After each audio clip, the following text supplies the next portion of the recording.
శ్రీకృష్ణుడు మహాభారతంలోని ఒక అధ్యాయంగా భగవద్గీతలో చెప్పిన ఒక బంధం గురించి అనమాట.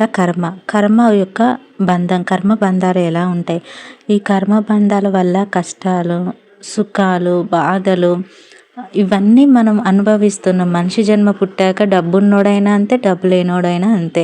కర్మబంధం నుంచి ఎవరు తప్పించుకోలేరు.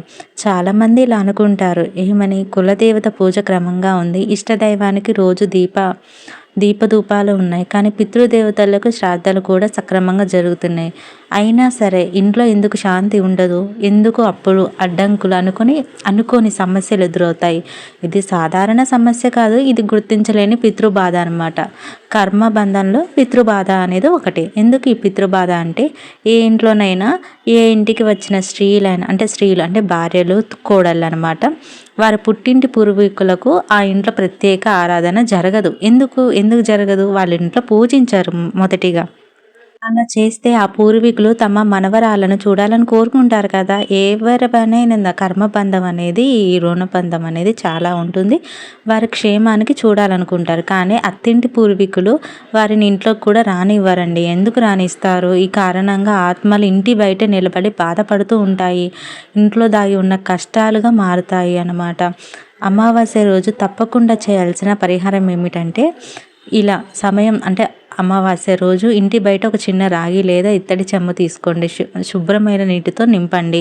అలా నింపి ఇలా బయట ఉంచి వాళ్ళ పూర్వీకుల కోసం అమావాస్య రోజు అంటే ఇంటి లోపల మరో చెంబులో నీరు నింపండి అనమాట. అలా బయట పెట్టాలి, ఇంట్లో పెట్టాలి.